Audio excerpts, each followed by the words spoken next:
सूत जी ने कहे, शौनक जी, तुम्हारे हृदय में भगवान का प्रेम है, इसलिए मैं विचार कर तुम्हें संपूर्ण सिद्धांतों का निष्कर्ष सुनाता हूँ, जो जन्म मृत्यु के भय का नाश कर देता है, जो भक्ति के प्रवाहों को बढ़ाता है और भगवान श्री कृष्ण की प्रसन्नता का प्रधान कारण है। भक्ति प्रसन्नता का प्रधान कारण है, क्योंकि भक्ति से प्रभु सबसे ज्यादा रीझते हैं।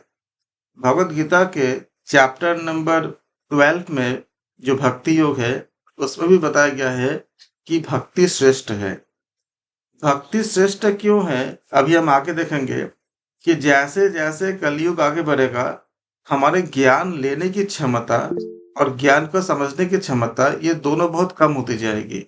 जैसे जैसे ये कम होती जाएगी, तो हम वास्तविक ज्ञान की तरफ हम ठीक से बढ़ नहीं पाएंगे। लेकिन अगर भक्ति रहेगा, तो प्रभु खुद ही हमें उस ज्ञान को अंतरात्मा के अंदर से प्रदान कर देंगे। इसके बहुत गुण व्याख्या है, हम आगे करेंगे। यहाँ बताया गया है, जो भक्ति के प्रवाहों को बढ़ाता है और भगवान श्री कृष्ण के प्रसन्नता का प्रधान कारण है। भक्ति ईश्वर की सबसे ज्यादा प्रसन्न कर सकते हैं। मतलब भगवान कृष्ण को, भगवान नारायण को एक जगह है भी, आप आगे पढ़ोगे उसको जानोगे कि भगवान नारायण कहते हैं कि अहम भक्तम पराधीनम, मैं भी किसी का पराधीन हूँ। तो साधक कहता है कि आप किसके पराधीन हो, आपने तो पूरा दुनिया का सृष्टि किया है, आप किसके अधीन हो। तो भगवान नारायण कहते हैं कि मैं भक्त के अधीन हूँ, मुझसे जो चाहे करवा ले, मुझसे जो भी चाहे वो करवा सकता है। अहम भक्तम पराधीनम, ये नारायण खुद बोले हैं। और इसी बात को यहाँ कहा गया है कि मैं तुम्हें वह साधन बतलाता हूँ, जो उसे सावधान होकर सुनो। श्री सुखदेव जी ने कलयुग में जीवन के काल रूपी सर्प का मुख का ग्रास होने के त्रास का आत्यंतिक नाश करने के लिए श्रीमद् भागवत शास्त्र का प्रवचन किया है। हम कल बात कर रहे थे, आत्यंतिक मतलब होती है कि हमेशा के लिए। जब दुख की निवृत्ति होती है, दुख की निवृत्ति दो तरह से होती है।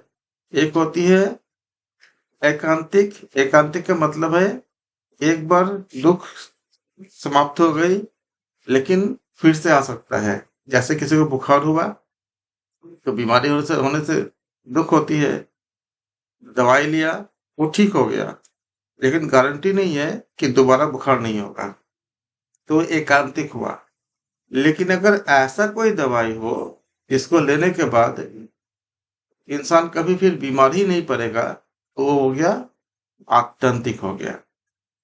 तो सुखदेव जी कहते हैं, कलयुग में जीवों के काल रूपी सर्प के, काल मतलब समय, के मुख का ग्रास होने के त्रास मतलब जो हमें दुख मिलती है, उसका आत्यंतिक नाश करने, मतलब हमेशा के लिए नाश करने के लिए श्रीमद् भागवत शास्त्र का प्रवचन किया है।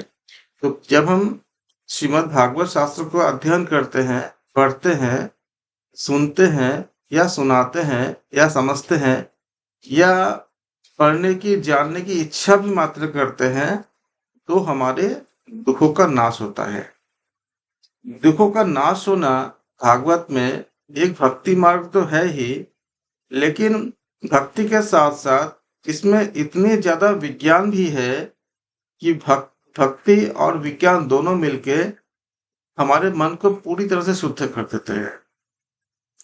मन की शुद्धि के लिए इससे बढ़कर कोई साधन नहीं है। आप सोचिए, मन अगर शुद्ध हो जाएगा, तो हमें जो जाप ताप हम करते क्यों हैं?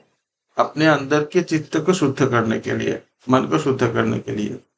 अगर ये मन शुद्ध हो जाएगा, तो फिर जीवन के जितना समस्या है वो मन में आती है। मन के प्रोसेस के बाद समस्याएं जन्म जन्म लेती है, या फील होता है, अनुभव होता है।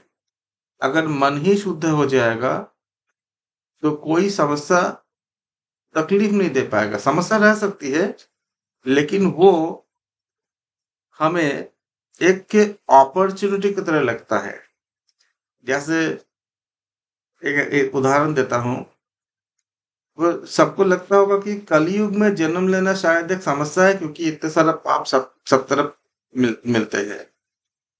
लेकिन जब मन शुद्ध हो जाएगा तो आप इसका दूसरा एंगल समझ पाओगे कि कलयुग में जन्म लेने के लिए बहुत से जो पुण्यात्मा, जो देवी देवता है, वो भी सोचते हैं कि हमें कलयुग में जन्म मिल जाए। बशर्ते क्या है? बशर्ते हम नाम जप करें। क्योंकि जिस फल को पाने के लिए अन्य युगों में हजारों साल की तपस्या करने से भी नहीं मिलता था सबको, कलयुग में केवल नाम जप से वो सब मिल जाते हैं। और क्योंकि हमारा कलयुग में मैक्सिमम लाइफ कितनी होती है? 100 साल की होती है। जबकि रामायण में हम पढ़ते हैं कि दशरथ जी का जो उम्र था वो 60,000 साल था। मतलब जब राम जी वनवास को जब गए थे, तो उतने समय में तो हम बहुत कुछ कर सकते हैं, लेकिन हमारे 100 साल में क्या कर सकते हैं? उसमें तो आधा समय तो ऐसे ही निकल जाती है। बचपन होता है, नींद होती है, पूरा जीवन में सब कुछ काट के बहुत कम कम टाइम मिलती है। तो कलयुग में अगर कोई नाम जप करेगा प्रभु का, या भागवत का पाठ करेगा, श्रवण करेगा, नाम जप करेगा, तो उसको मोक्ष मिल जाती है, मोक्ष तक मिल जाती है। मुक्ति तो मिलनी ही मिलनी है, मोक्ष तक मिल जाती है। इतने कम टाइम में जब इतनी बड़ी चीज मिलती है, तो कलयुग कितना अच्छा भी तो हुआ ना। तो ये जो मन में जो आपका जो विचार आया, जब इसको आप समझोगे और जब खाली आप नाम जप करके जो भागवत में बताई गई जो बातों का फॉलो करके आगे बढ़ोगे, तो ये क्या हुआ? ये मन की शुद्धि से हुआ। जब मन की शुद्धि हो जाती है तो बाहर की चीजें वैसा ही रहता है, लेकिन हमारे मन के अंदर जो व्याख्या है, जो एक्सप्लेनेशन है, जो सोच है, उसकी दिशा चेंज होती है, बदल जाती है। और जब उसकी दिशा बदल जाती है तो बाहर की दुनिया की चीज वैसे रहते हुए भी हम उसके दुख से प्रभावित नहीं होते। हमें हर समस्या जो पहले हमें दुख देता था, अब धीरे धीरे वो अपॉर्चुनिटी यानी कि सुख देने में बदलाव हो जाता है, जब मन शुद्ध होते हैं। मन शुद्ध कब होते हैं? इसलिए कहा गया है कि मन की शुद्धि के लिए इससे बढ़कर यानी श्रीमद् भागवत शास्त्र का प्रवचन उनके सुनना, उनका मनन करना, चिंतन करना और उनको जीवन में उतारना, इससे बढ़कर कोई साधन नहीं है। जब मनुष्य के जन्म जन्मांतर का पुण्य उदय होता है, तभी उसे इस भागवत शास्त्र की प्राप्ति होती है। बहुत सारे पुण्य की जरूरत होती है, तभी भागवत शास्त्र के प्रति इच्छा होना, भक्ति होना। अवेलेबल तो सबके लिए है, लेकिन हर कोई जुड़ नहीं पाता ना। क्यों नहीं जुड़ पाता? जुड़ते भी है तो क्या होती है, कितने हम एकाग्र होकर सुनते हैं, इस पे डिपेंड करता है। जब हम धुंधकारी का जब कथा सुनेंगे, गौकर्ण और धुंधकारी का, तो हम इसको समझेंगे कि कितने ध्यान से आप सुनते हो। एक आम जीवन में भी सोचिए, अगर मान लीजिए कि आप 8, 9, 10 जब भी आपने पढ़ाई किया होगा, या अभी भी कुछ पढ़ाई करते हैं, तो हम क्या बोलते हैं? जिस समय पढ़ाई कर रहे हो उस समय बहुत ध्यान से पढ़ो। अगर आप ध्यान से पढ़ते हो, जैसे हिस्ट्री है, जियोग्राफी है, साइंस है, तो आपको 1-2 बार में ही बहुत गहराई से समझ आ जाती है।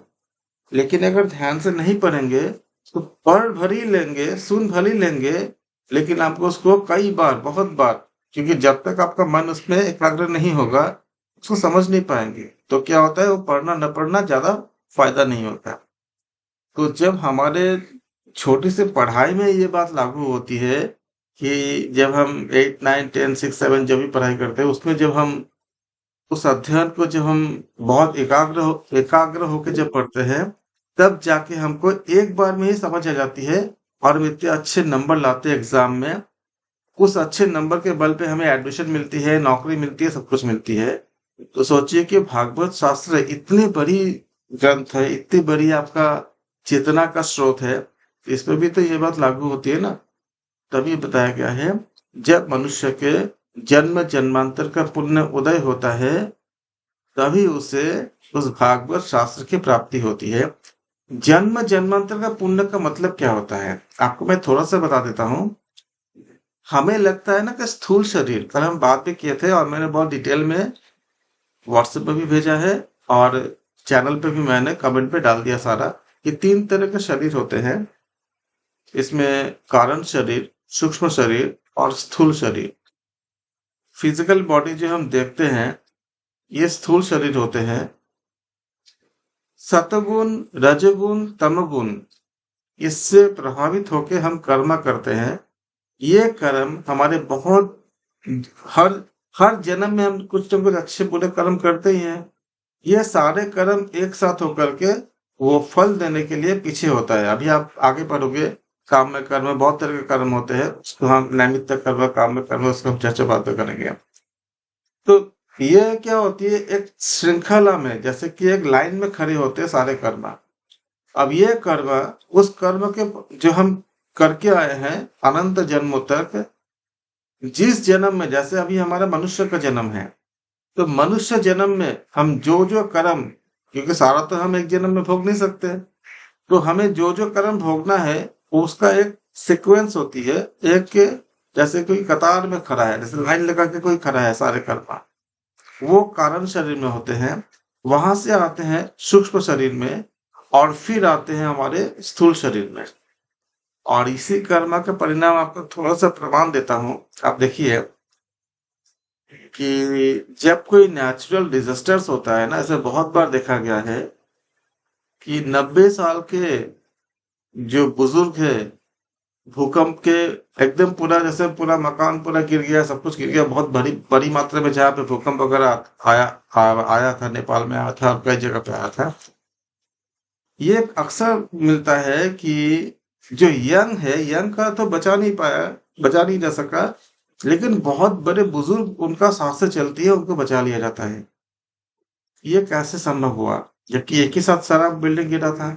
ऐसे बहुत सारे घटनाएं घटती है जीवन में। आपने, हर किसी के साथ ऐसे कुछ ना कुछ होता है कि अचानक ऐसा कुछ मदद मिलती है जहां से मिलने की कोई उम्मीद नहीं थी।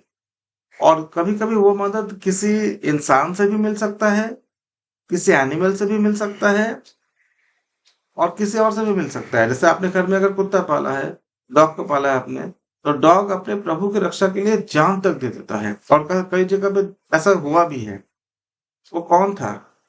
अगर आप कर्म को देखेंगे तो बहुत पहले जन्म का कोई ऐसा हिसाब था, जिसके जरिए, जिसके कारण कुछ अच्छे कर्म थे, जिस वजह से ये आपको उसने प्रतिफल दिया, किसी भी तरह से दिया।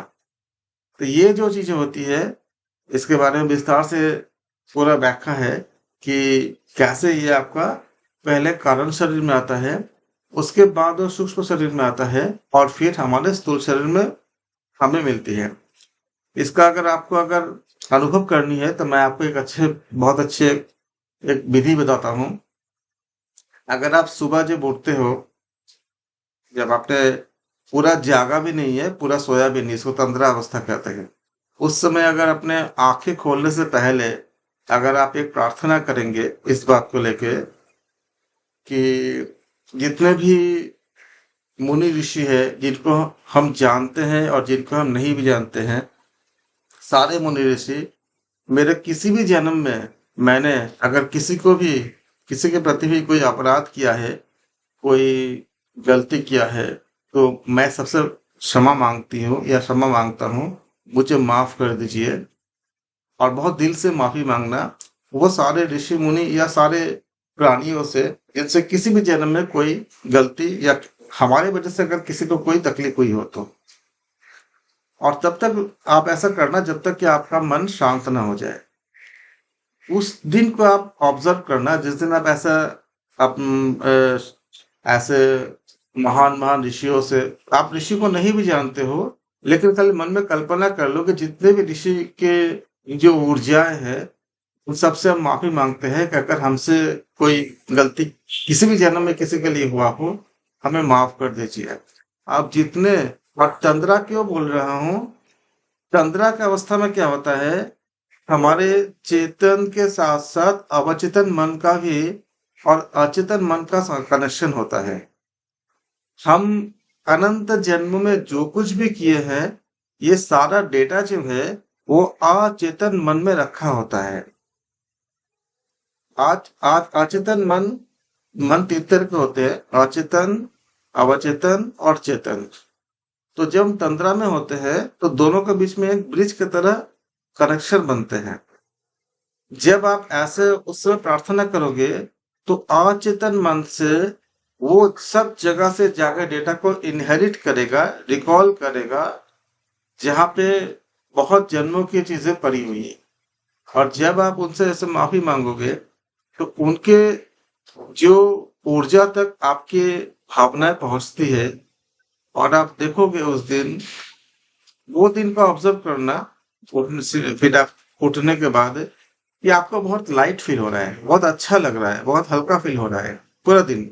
आपको बहुत पता नहीं क्यों हो रहा है, लेकिन बहुत अच्छा फील हो रहा है। और अगर आप लगातार करते जाओगे ना, तो आप देखोगे कि आपके जीवन में जो समस्याएं, जिसकी वजह से आप परेशान हो या कोई दुख है मान लीजिए, वो धीरे धीरे बदलाव आ रहा है और सब कुछ जैसे धीरे धीरे शांत होता जा रहा है, ठीक होता जा रहा है। और जो तकलीफ है, जो प्रॉब्लम, आपको जो दुख हो रहा था, जैसे उसमें कमी आ रही है। हो सकता है कि किसी को 1 महीना लग जाए, या ऐसे ही करते करते कुछ को थोड़ा ज्यादा लग सकता है एक दिन, किसी को कुछ कम लग सकता है, डिपेंड करता है। तो ये प्रमाण क्या करता है कि हमारे कर्मा, जब हम माफी मांगते हैं और जब वो ऊर्जाएं हमें माफ कर देते हैं, तो हमारे चारों तरफ एक ब्लेसिंग्स की ऑरा बनता है, और ये ऑरा हमें प्रोटेक्ट करता है। और जो हमारे पूरे कर्म थे, जिस वजह से हम दुख प्राप्त हो रहे थे, वो आपका रिलीज हो जाती है, रिमूव हो जाती है। फिर आपका अपने आप जो परेशानियां कम होने लगती है। अगर परेशानियां रहेगा भी तो आपको अनुभव में बदलाव आएगा, अपने खुद के जो विचारों में बदलाव आएगा। जैसे बोला अभी कि कलयुग में अगर कोई खाली जाप करता है, तो इसी कलयुग पे उसको उस फल की प्राप्ति होती है जो सतयुग में, दूसरे युग में हजारों साल तक यज्ञ करके भी नहीं मिलता था।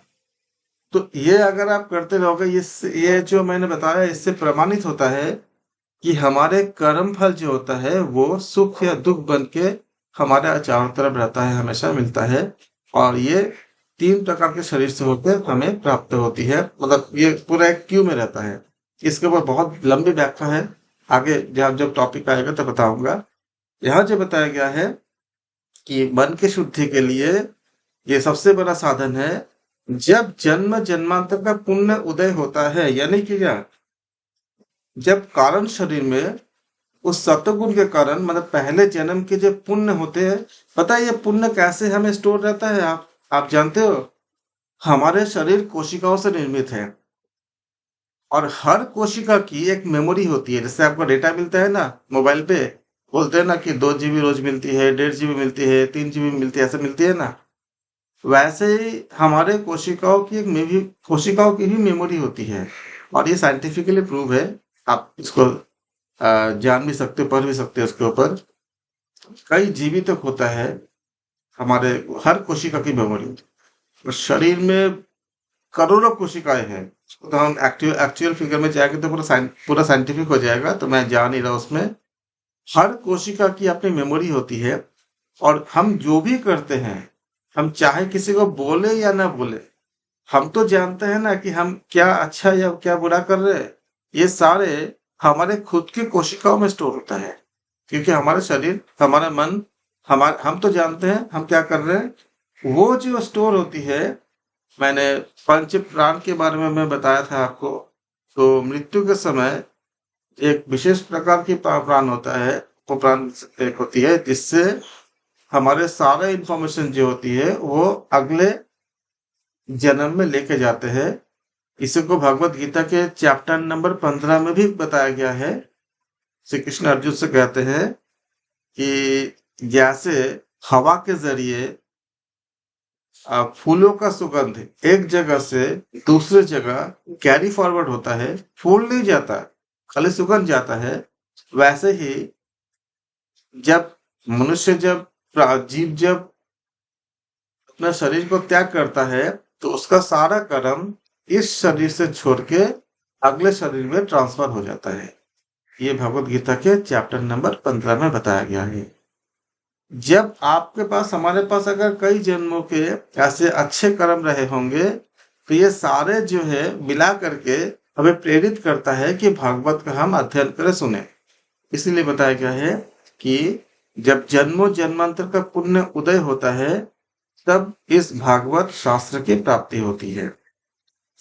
जब सुखदेव जी राजा परीक्षित को ये कथा सुनाने के लिए सभा में आए, क्योंकि राजा परीक्षित को श्राप मिले थे कि 1 हफ्ते के अंदर तक्षक नाग उनको डस लेंगे, उनका मृत्यु हो जाएगा। तब राजा परीक्षित ने भागवत कथा 1 हफ्ते में सुनने की इच्छा प्रकट किए थे, और उस समय उनको यह कथा सुनाने के लिए सुखदेव जी आए थे सभा में। उस समय देवता भी आए थे। सूर्या जी, मेरा एक क्वेश्चन है। हाँ जी। शायद मेरा थोड़ा क्लास मिस हुआ, मतलब मुझे ये जानना है कि परीक्षित जी को श्राप क्यों मिला, किसने दिया? ये कथन आगे आएगा। दिया किसने था, एक्चुअली हुआ क्या था, आपने पूछा तो मैं इसको समराइज कर देता हूँ, ये बहुत विस्तार से है। तो हुआ क्या था, मैं आपको छोटे में बोल देता हूँ कि परीक्षित जी एक बार अपने नगर, अपने पूरे राज्य में घूमने निकले थे कि सब कुछ ठीक है कि नहीं। और आप जानते हैं परीक्षित जी कौन है, अभिमन्यु का पुत्र है।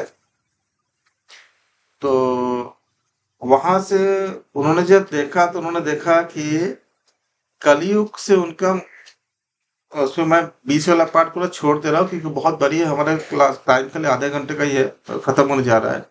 तो उन्होंने उनका जो वार्ता कलयुग से हुआ, तो कलयुग से को उन्होंने बोला कि आप यहाँ से जाओ, आप यहाँ पे क्यों हो। तो कलयुग ने बोला कि ये विधि का विधान है, मुझे आना है इस समय। तो कलयुग ने बोला कि कलयुग से परीक्षित जी बोला कि मेरे राज्य का के बाहर चले जाओ। तो कलयुग ने बोला कि सर, हर तरफ तो आपका ही राज्य है, मैं जाऊं कहाँ। तो कलयुग को कुल मिला के 4 जगह मिला कि जहां से कलयुग की उत्पत्ति होती है। एक मदिरालय, एक जहाँ पे हिंसा होता है, हिंसा की जगह मदिरालय, और जहाँ जुआ होती है वहां से कलयुग की उत्पत्ति होती है, और एक वेश्यालय। ये 4 जगह मिला कलयुग कि वहां से कलयुग। आप देखोगे जितनी भी बुराइयां होती है ना, इससे चारों जगह से उत्पन्न होती है। इसका जो रूट कॉज होती है, इसी चारों की जगह के आसपास ही होती है, जो कली कहा गया है। तो इनको अगर आप मतलब ऐसे भी चिंतन करोगे, आप देखो, इसीलिए जो मदिरा को, शराब को हर जगह बुरा बताया गया है, क्योंकि वो तमोगुण की बहुत ज्यादा वृद्धि करता है, और भी कई और भी कारण है। तो कलयुग ने बोला कि ये तो आपने चारों मुझे दे दिया, जो इतने बुरे बुरे चीजें हैं। मैं कलयुग हूं, मैं मानता हूँ, लेकिन मेरे में कुछ अच्छाइयाँ भी है। बोले आपकी क्या अच्छाई है। तो तब कलयुग कहता है कि मैं मानता हूं कि मैं सबको बहुत भ्रमित करता हूँ, लेकिन मेरे अच्छा ये है कि जो नाम जप करेगा, प्रभु का नाम जप करेगा, उस पर मेरा कोई असर नहीं पड़ेगा। इनफैक्ट मैं उसको मदद करता हूँ, हेल्प करता हूँ मोक्ष पाने के लिए। और ये काम बहुत कम टाइम में मिल जाती है। अन्य युग में इतने हजारों हजारों साल तपस्या करने पर भी जो नहीं मिलता है, हमारे युग में अगर कोई नाम जप करेगा, इसलिए हर जगह नाम जप करने के लिए बताया जाता है। तो नाम जप करते रहने से, करते रहने से, करते रहने से हमारे हर कोशिकाएं जो होती है, वो प्रभु की ऊर्जा से पूरा भरपूर हो जाती है, और फिर मोक्ष बहुत जल्दी मिल जाएगा। ये हमारे खासियत है।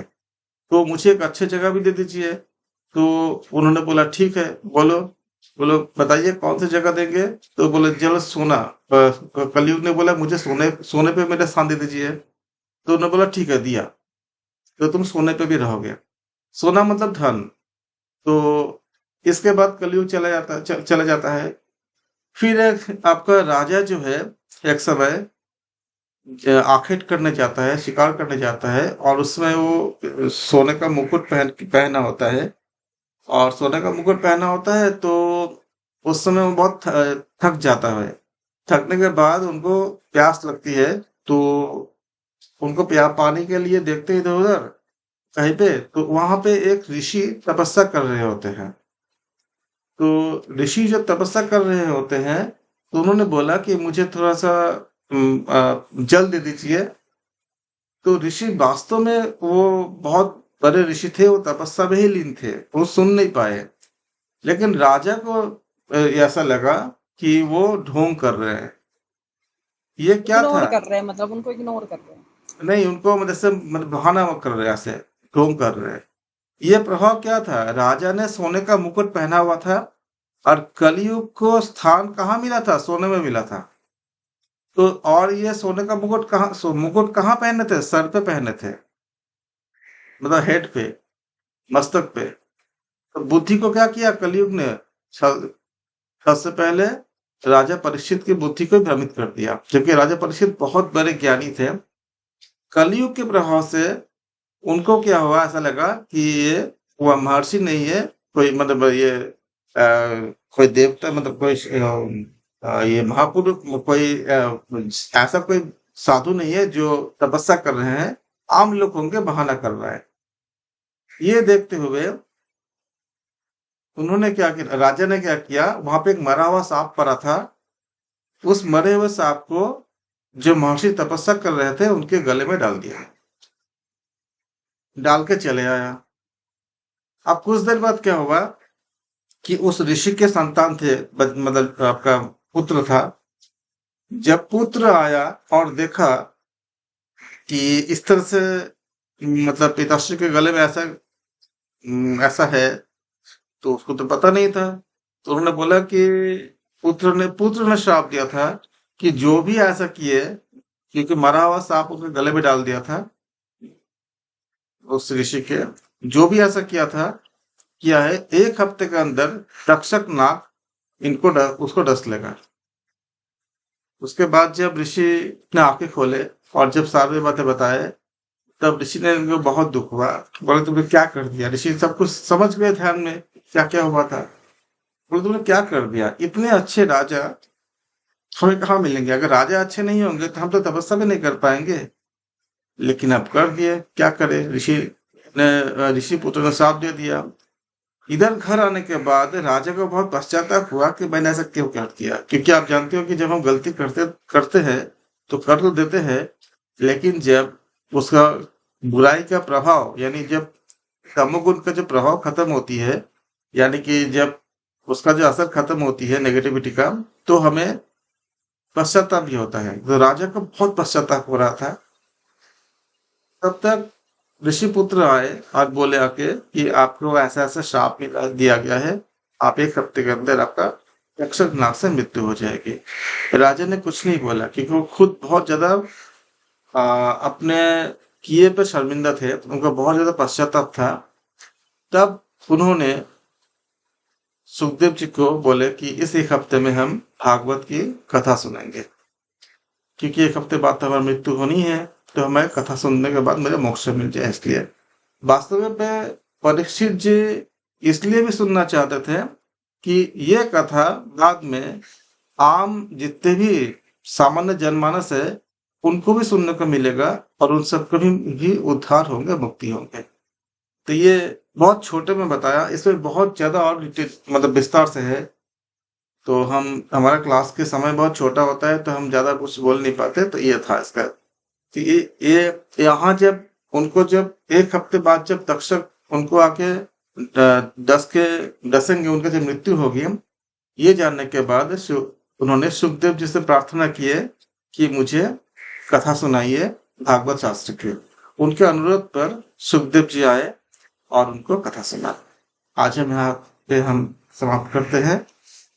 इसके बाद के क्लास में हम देखेंगे कि देवता आते हैं और उनके साथ क्या वार्तालाप होती है। सब नेक्स्ट जन्म क्या हुआ फिर परीक्षित का? इसके बारे में विस्तार से बताएंगे आगे, क्योंकि बता ये जो हैं छोटी ठीक छोटी है। बातें है नेक्स्ट ना, जन्म क्या हुआ? फिर वो तो डस के फिर देखो सब वो भागवत कथा सुन के गए हैं ना, तो नहीं उनका नहीं, तो अगला जन्म भी बहुत बढ़िया होगा। हाँ नहीं, वो तो उनको तो मतलब मुक्ति मिल गई, मोक्ष मिल गया ना उनको। भागवत कथा जब जब मोक्ष मिल जाती है तो फिर दोबारा जन्म नहीं होता। मैंने बोला था ना मोक्ष मिलने का मतलब है आपका कर्माशय शून्य हो जाना। जन्म इसलिए होता है कि अच्छे कर्म या बुरे कर्म, अगर अच्छे कर्म करेंगे, पुण्य करेंगे तो हमें सुख मिलेगा, बुरे कर्म करेंगे तो दुख मिलेगा। लेकिन उसको भोगने के लिए क्या चाहिए? शरीर चाहिए ना। जब दोनों ही कर्म खत्म हो जाते हैं, तो जब हमारी जो कार्मिक अकाउंट जब शून्य हो जाता है, तो क्या होता है? फिर हमको आने नहीं होते, क्योंकि आके करेंगे क्या? कर्म तो नहीं है ना, भोगेंगे क्या? भोगना कुछ है ही नहीं है, तो उसको मोक्ष हो जाते हैं। तो जब इसको मोक्ष मिल जाते हैं, वो उसको आत्यंतिक मुक्ति मिल जाती है, फिर उनका जन्म नहीं होता। फिर हम इसके बारे में बहुत विस्तार से, ये कथा बहुत बड़ी होती है, हमारे क्लास कम से कम 1 घंटे का होना चाहिए, आधे घंटे में होता नहीं है। तो आधे घंटे बहुत छोटा समय होता है, काफी चीजें हैं बोलने के लिए, बताने के लिए, चर्चा करने के लिए। कल की क्लास में हम इसके बाद हम करेंगे कि देवता के बारे में बताएंगे, कि देवता आके अमृत के साथ इसका जो तुलना किए थे, उसका क्या असर हुआ, और उसके बारे में सुखदेव जी क्या बताए, ये सारे हम कल के क्लास में चर्चा करेंगे। आप सबका धन्यवाद, बहुत बहुत धन्यवाद। मीटिंग